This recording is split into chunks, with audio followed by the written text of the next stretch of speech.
welcome back to the Scarlet Faithful podcast. I'm Aaron Brightman. As always, this episode is brought to you by Knights of the Raritan, the Rutgers NIL Collective. Click on the link in the description of this episode to join their free newsletter to find out all that's going on within Knights of the Raritan. They'll have a lot going on in this upcoming fall and winter once things get going. They'll also have a lot of coverage with Rutgers athletics, but most importantly, support NIL for Rutgers student athletes through Knights of the Raritan. Wanted to focus on Rutgers men's basketball in this episode, the third Scarlet Faithful podcast of Monday. Welcome back following July 4th. I took some time off and you probably did too. And Monday after July 4th week is never fun. So I hope you enjoy the Scarlet Faithful podcast content to help work you back in to the swing of things. And hoops, some news out this past weekend. Bart Torvik, one of the best analytical sites out there, revised his projections for the 2024-2025 season. Wanted to talk about where Rutgers shook out there. Also, Rutgers releasing their roster officially, posting it online. Some interesting things with some heights and sizes there for the roster. Also, some summer league news for alums. So let's first talk about Bart Torvik. I've mentioned him and his site throughout my time covering Rutgers basketball. Also, previously this summer, they were ranked anywhere from 27th. I think the last time I checked, they were 30th to 31st, following the last roster edition of PJ Hayes. And now with Torvik doing his update of his preseason projections, Rutgers jumping all the way to 19th now, which is super encouraging, of course. And the fact of how he projects the Big Ten on paper certainly gives a lot of hope as well. Rutgers at 19th, just ahead. Purdue at 16, Illinois at 17, Michigan State at 18, Rutgers, so fourth in the Big Ten, but right below all the other three teams. And in terms of analytics, from an offensive efficiency standpoint, Torvik rating Rutgers, giving them a preseason projection of 112.2, which will rank 52nd nationally. That is above average, but not elite by any means. But for Rutgers would be its best offensive team in a long time. That's what we expect. But defensively, Torvik, very high on Rutgers, projects them as the top defensive team in the Big Ten, number 5 nationally in terms of efficiency at 93.1. Overall rating of 89.52 puts them at 19th, projects a record of 20-11. And let's be honest, the top 4 finish in the Big Ten puts them in contention, not just for making the NCAA tournament, but a very good seed, certainly top half of the bracket. If they can get into the East region, and I'm not the first to talk about this, but in terms of the dream is to be in the East region, Rutgers advance to the Sweet 16, and you play at the Prudential Center in Newark, New Jersey in the Sweet 16. That would be epic, just from a Rutgers fan experience in our lifetimes, and the opportunity that would exist there with the road to the Final Four in play at the Rock, with Rutgers feeling its best team in years. Potentially. I know I'm getting ahead of myself, but I just love the fact that the analytics from Torvik's end, they have a top 4 potential. I mean, listen, when you're back to back to back with the other Big Ten teams, I mean, this team potentially could win the Big Ten. This is not a Big Ten for all the preseason projections citing Indiana as the best roster, and they very well may be. But from an analytical standpoint, Indiana is showing up at 31. Ohio State's at 33. Michigan's at 34. And again, listen, for those that say, oh, you're taking this way, it's July. We're looking at any kind of content we can. And this is interesting stuff. And this isn't Joe Lunardi's pulling rabbits out of a hat, ESPN bracketology in July. This is based in analytics per the projection. So there is a difference there. There is some type of meat to this type of projection.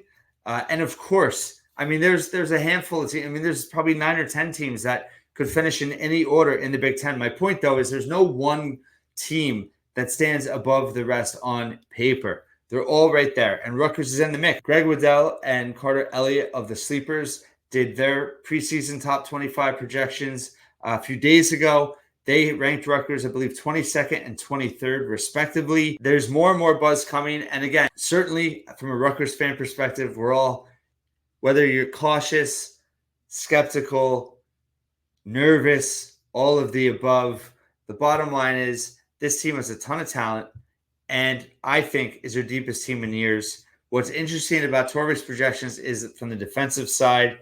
And what I think I love about this roster and how Steve Pikiell built it, obviously from an offensive standpoint, they should be much better.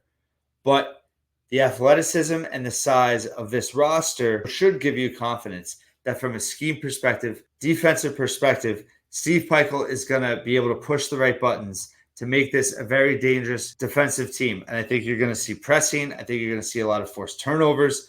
Obviously, they lack a true rim defender right now on paper.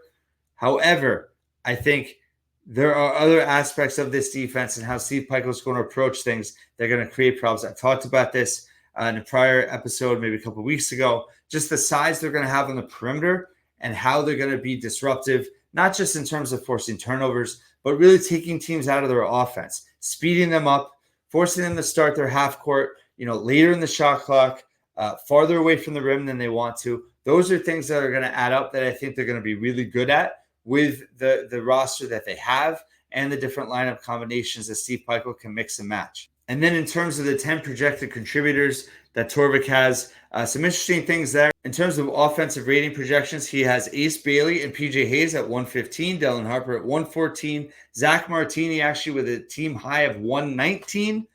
Those are his 4 highest offensive projections on the roster. Makes sense. They're 2 best three-point shooters. They're 2 best players overall and offensive creators in Harper and Bailey. I do think he has a little bit low on Jeremiah Williams, who's at 105. He has Tyson Akoff at 106. Not the most efficient at Eastern Michigan, but I do think he's going to be more efficient at Rutgers.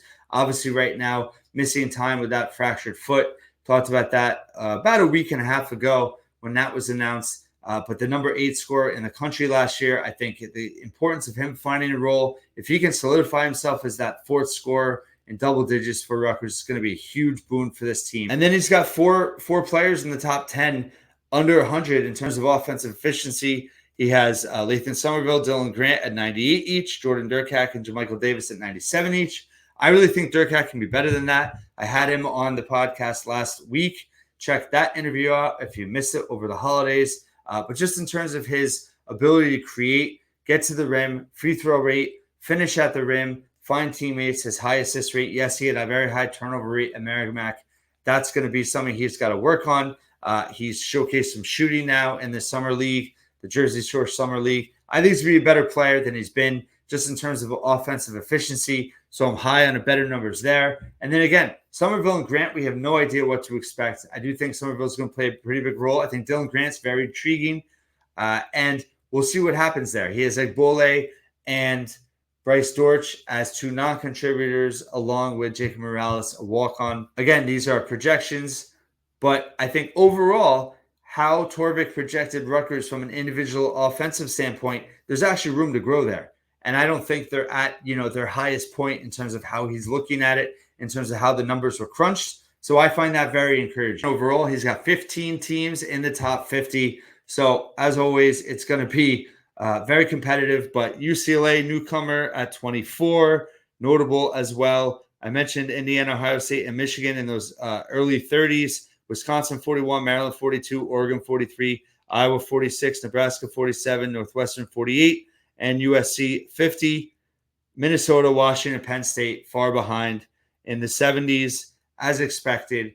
So the top 15 in the league is going to be a real battle. And again, there's a lot that can go into this. It's extremely early. I know people are anxious already with Akoff and Harper on the sidelines right now. That being said, there's a lot of reason for excitement as well. And these analytical projections only play into that from Bart Torvik. If you're wondering about Ken Pom, he doesn't come out with his preseason projections until sometime in October. So we have some time there. In terms of the 24-25 roster that Rutgers officially has out now, the heights and weights of the scholarship players: Jordan Durkak, 6'6", 215. JaMychal Davis, 6'2", 175. Dylan Harper, 6'7", 215. Ace Bailey, 6'10", 200 pounds. Tyson Akoff, 6'4", 210.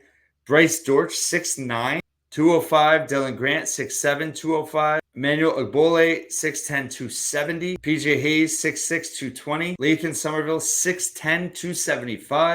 Jeremiah Williams, 6'4", 200 pounds. And Zach Martini, 6'8", 235. So just talking about Ace Bailey and Dylan Harper, 6'7" for Harper, 6'10" for Bailey.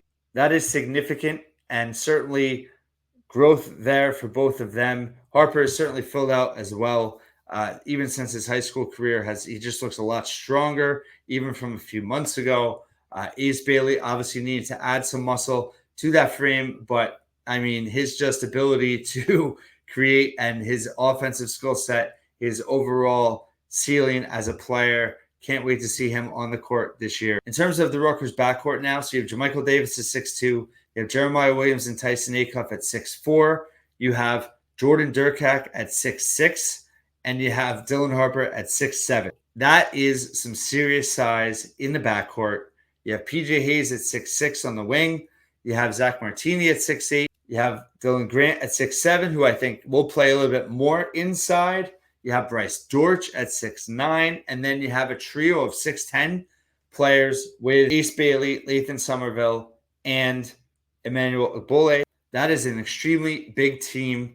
Other than JaMychal Davis, everyone is 6'4" above. And then you have 9 scholarship players between 6'6" and 6'10". I've talked about before the lineup combinations that Steve Pikiell is going to be able to mix in terms of positionless basketball, defending multiple positions, spacing the floor, but rebounding will be key for this team. Of course, if they're better offensively, they'll have less offensive rebounding opportunities. But really, in terms of what they want to do with running in transition, you need to be a good defensive rebounding team because you can't just rely on turnovers to get out in transition. So defensive rebounding, I think, is really going to be a major key to this team. But you have size at every position. You have players that can play multiple positions.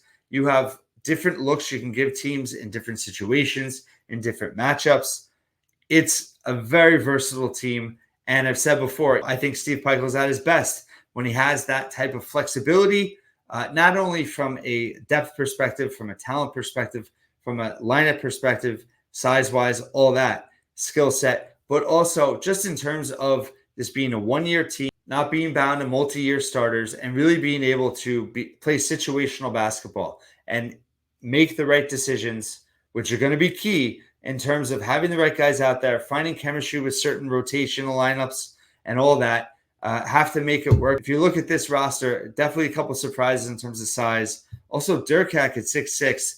I just think he's also an X factor for this team, just in terms of his ability to be really strong defender on the perimeter, on-ball defender, but also I think his distribution and his ability to get to the rim and make decisions is going to be something that he's going to surprise on and be an asset for. So in terms of, going back to Bart Torvik and his projections for the top 10, we'll see about that, but certainly a lot of intriguing parts. And, Dylan Grant, Bryce Dortch, we don't know what to expect, to be honest. Even Lathan Somerville to a degree. He's got to get stronger.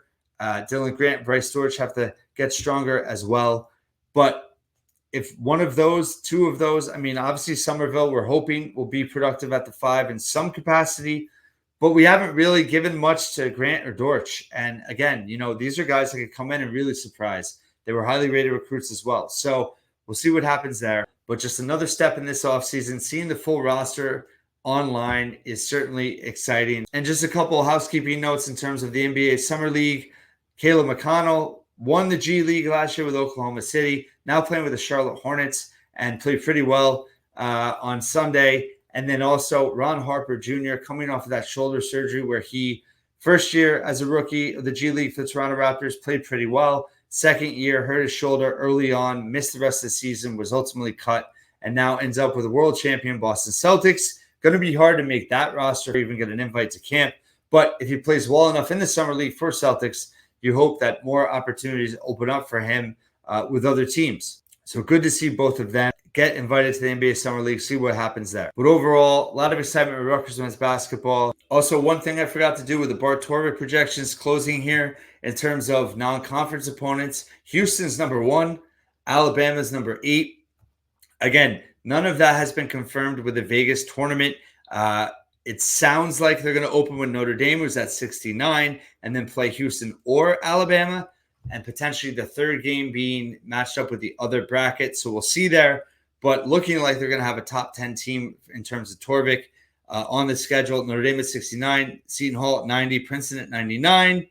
And then you have a lot of the New Jersey schools in the early 200s. In terms of the 10 teams that have been reported for the schedule, and again, we don't know if Houston, Alabama, and Notre Dame will all be on the schedule, but Seton Hall, Princeton, Columbia, St. Peter's, Monmouth, Wagner, Kennesaw, they're all in the top 250 except for Wagner, which is 254, Kennesaw 263. No sub 300 teams, so that's encouraging. And overall, depending on who they do ultimately play in Vegas, you could play 2 top 10, 2 top 20 teams. Schedule that is upgraded, but also not overall daunting, and a schedule that, if this team could come out 9-2, I think that's key. And then the Big Ten, I mean, listen, that's one thing with Torvik's record projections that doesn't completely add up, is that a 2011 projected record. If they are, say, the 4th best team in the Big Ten, you're talking about probably 13-7, maybe 14-6. So if you can go even 8-3, you're looking at 21, 22, 23 wins maybe. But again, 20-11 with that strength of schedule, with the way the Big Ten is, Rutgers would be a top half of the bracket in the NCAA tournament. Long way to go. Don't get mad at me in the comments that I'm talking like this. We have to have fun with this. This is what expectations bring. This is what hopes bring. There's no reason to sit on the edge of your seat and biting off your fingernails in July. Let's enjoy the hype. Let's enjoy this fun, and let's dream a big dream. Thanks so much for listening and watching once again here at the Scarlet Faithful Podcast.